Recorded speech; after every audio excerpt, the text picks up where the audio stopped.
Hey guys, what's up, and welcome to the 4th annual May the 4th Be With You review. I've coined that term for it because these reviews fall on May the 4th, which is a celebration of everything Star Wars, and I do my little part for this day by reviewing a Star Wars game. And today, things come full circle as I'm taking a look at the final entry in this franchise. Yes, folks, today we are reviewing Jedi Knight, Jedi Academy.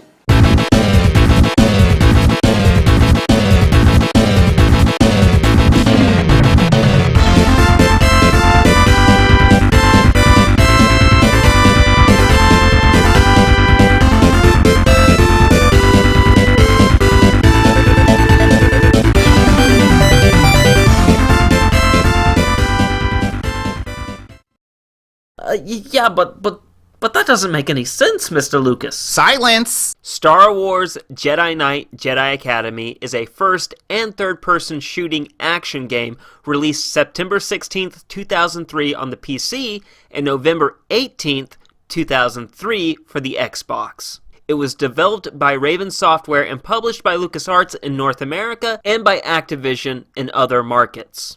It's the sequel to Jedi Outcast and is the final entry into the Jedi Knight franchise. This is the first installment in which Kyle Katarn is not the playable character. Jedi Academy, like its predecessor, is powered by the Quake 3 Arena engine, adding modifications and extra lightsaber effects, improving upon the previous installment. Now, there's some interesting little history after this game's release. Following Disney Company's decision to close LucasArts in 2013, the development team of Jedi Academy released the source code online, but sadly it was later removed because of some proprietary code that was inside the source code of the game. With these little tidbits out of the way, let's find the droids we're looking for inside this review. Yeah, but that doesn't make any sense, Mr. Lucas. Silence! To start off, all the gameplay elements from Jedi Outcast have carried over to this installment, but this time around, they went all in on the lightsaber and force powers elements of the game. And while gunplay is still in the game, it's obvious it was a carryover from the previous installment, as from what I saw, there were no additions to the guns or their mechanics. But my same complaint still remains that it should have evolved with its contemporary FPS brethren, such as Halo 2. There are two modes to this game: single player, which is the story mode of the game, and multiplayer, which is still as fun as Jedi Outcast's multiplayer. So if it ain't broke, don't fix it, which is exactly the mantra Raven used here. As I said earlier, the development team went all in on the lightsabers and force powers, which, I mean, they should given the game's title. You can construct your own lightsaber, choosing the hilt and the color. As you progress through the game, new saber styles become available, like dual-wielding lightsabers made famous by Anakin Skywalker in Attack of the Clones, or the Jedi Knight series' own Dark Jedi Bach. Also, the double-bladed lightsaber made famous by the infamous Darth Maul in film, and Exar Kun in the expanded universe. Oh shit, okay, yeah, sorry Disney. Yeah, you're right, you erased all that great literature, comic books, and all that good stuff for your precious movies. So yes, I meant the Legends universe. Yes, the Legends universe. You don't just have control over your lightsaber style and form at the start of the game, you choose the gender, race, and clothing of your character. The game also allows you the choice of what force powers to level up after a mission. This allows a lot of freedom for the player to make their own unique Jedi customized to their playstyle, but Kyle and Luke will keep an eye on your progress and admonish you for using and leveling up dark powers at the end of every mission. Raven has also changed up the level design. In Academy, like in Outcast, you travel across the galaxy visiting some new locations as well as some familiar ones from the movies, like Tatooine and Hoth. The linearity of the level design has been cut down, allowing you to progress through levels in the order you choose. But you still have to complete a majority of these missions in order to progress to the next chapter of the game. Raven, I feel, improved greatly upon the level design, lightsabers, and force power mechanics. They still came up short on the gunplay, but that isn't the main focus of this game. Everything comes together very well, and honestly, at this point, Raven knew exactly what they were doing with this style of game. Jedi Academy's gameplay gets 3 bits. Silence! Out of 4.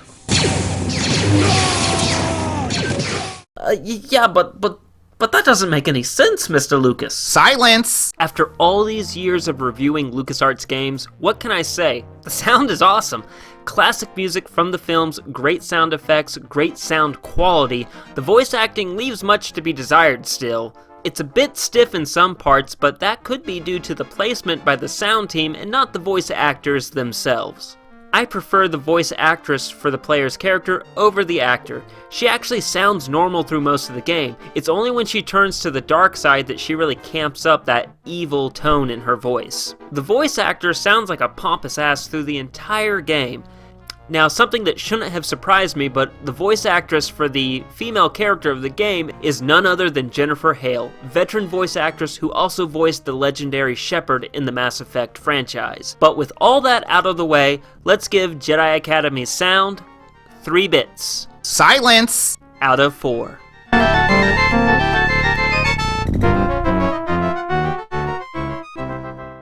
Yeah, but that doesn't make any sense, Mr. Lucas. Silence! The graphics look pretty good in this game. They seem to have fixed the freak face facial animation from Outcast. Guess Raven realized people don't bare their teeth at each other when talking. The facial animation, however, is still rather stiff and lifeless. The lighting and shadows have gotten a bump up, especially the lightsabers. Overall, the characters, environments, and lighting look great and are solid.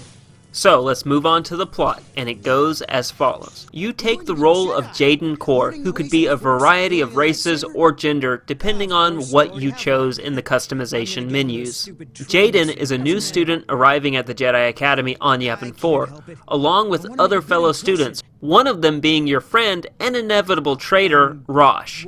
On the way to the Academy, the shuttle is shot down by an unknown enemy. As you and Rosh make your way to the Academy, you encounter stormtroopers and a Dark Jedi. You eventually come upon the Dark Jedi leader using a staff to drain energy from the temple, but you are caught and knocked unconscious.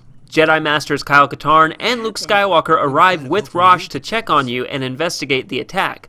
Later, you and Rosh become apprenticed to Kyle and the two of you begin training. Rosh's over-competitiveness puts you in some dangerous positions during training, setting up a rivalry and eventual bad guy turn with Rosh. You are then dispatched on various missions in the game. You return to the temple and overhear Rosh expressing that he feels Kyle is trying to hold them back, really planting that seed that Rosh is on the path of the dark side. Luke tells the assembled students that the Dark Jedi who attacked the temple are members of the Sith cult called the Disciples of Ragnos. A member of this cult was able to infiltrate the Academy during the attack and stole Luke's journal. This has allowed the cult to find places strong in the Force and drain them of their energy.